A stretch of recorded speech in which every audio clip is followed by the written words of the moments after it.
Afghanistan. And then we feel badly about busting up their bridges. So what do?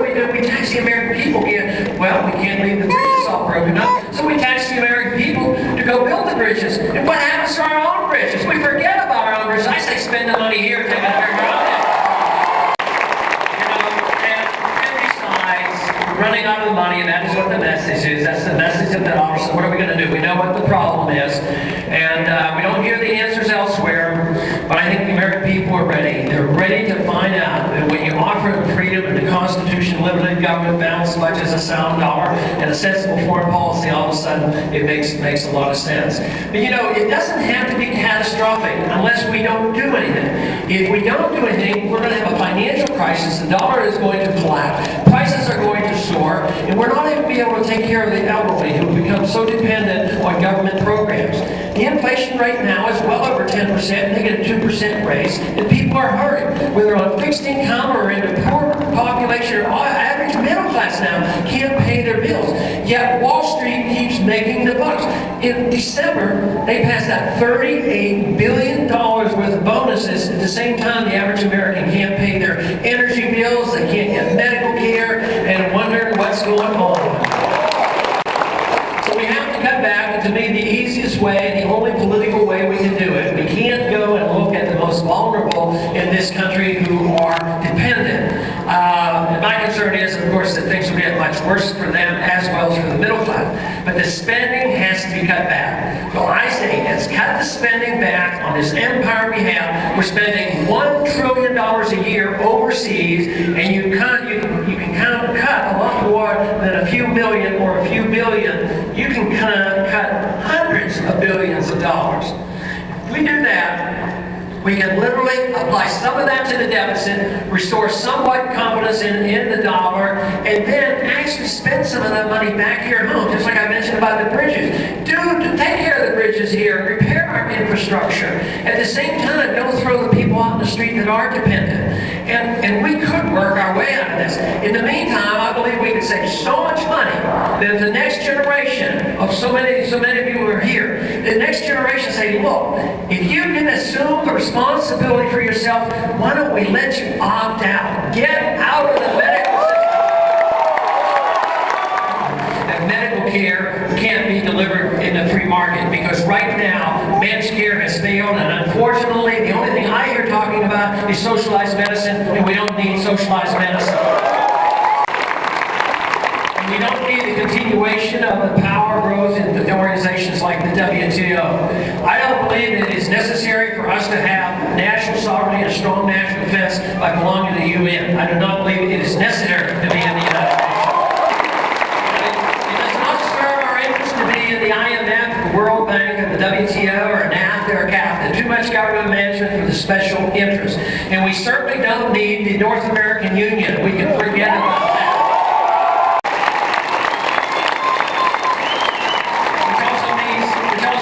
We don't need to spend these billions of dollars building a highway from Mexico to Canada. We don't need that. That will be the confiscation through eminent domain of millions and millions of acres. We should have definite changes in our immigration policies. We have an immigration policy designed to reward illegal immigration.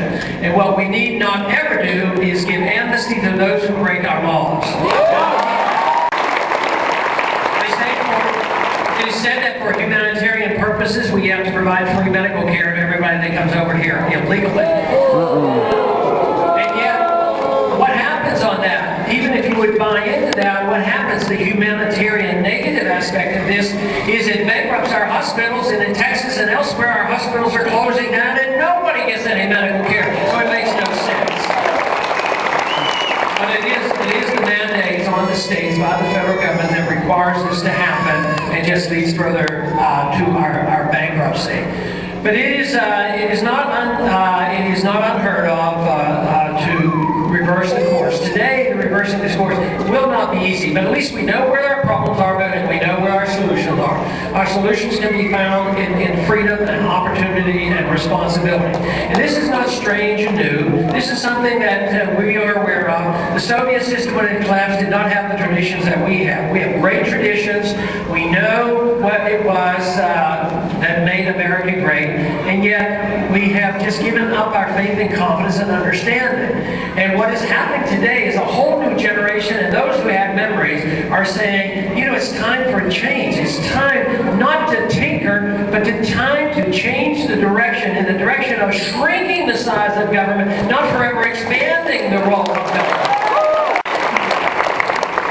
In a free society, if a group of people want to get together and live in a collective, and everybody share what they do and take care of themselves, a free society tolerates that. But isn't it interesting that in a socialist society or totalitarian society, there is zero tolerance to those of us who would want to rule and take care of our own lives, because they want to live off us. It's the problem. The people who work hard and would be willing to take care of themselves. But in the system of freedom, though, is actually very tolerant to allow people to, whether it's religious or personal values, these are the kind of things that makes the nation great.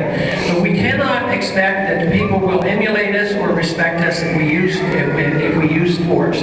We have to use the tool of persuasion. We have to respect the law. When the issue came up of going to war in Iraq, I had to vote on a declaration of war. Not that I wanted to go to war, but I said, if you want to go to war, you're supposed to declare it. If we go to war, what we're supposed to do is declare the war. We're all supposed to get behind it together, fight it, win it, and get it over with. I was told by several members, one said that for me to bring that up was frivolous. And the next person said, well, that part of the Constitution was anachronistic. We didn't follow that any longer. But that tells you the respect that they have for the rule of law. You know, there are two things. First, what the Constitution says, and the other is whether or not we follow it and how we change it. And today, of course, we misinterpret it, but the worst part is that we ignore it. That is our biggest problem today. And this has excited me more than anything, that when the young people come and join the campaign, I so often ask, what got you interested? And it is the idea of personal liberty, it's a concern about the finances, but so often the young people will say, it's my position on the Constitution. That is very encouraging. Everything that you have done during this last year to encourage this campaign has been an encouragement to me. You know, I've been said that I've removed some apathy of some people, and I'm glad I could. But you have removed my skepticism, because I didn't think that there were any of you out there.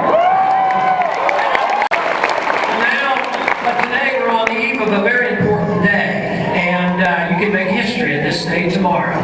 If we take the energy we have in this room and go out and spread this message around the state and energize everybody you know, and phone calling and doing all the work necessary to get to the caucus, it may be that we won't be just second like we were in Nevada, and maybe we will be getting...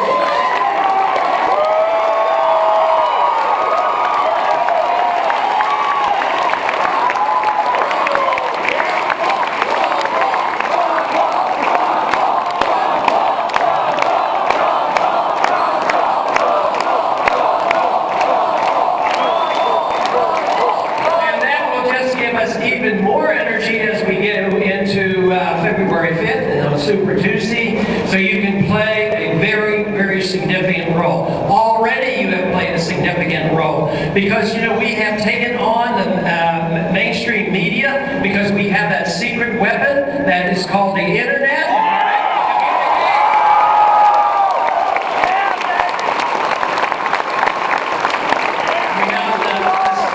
Spontaneity of the meetup groups and the enthusiasm, and I think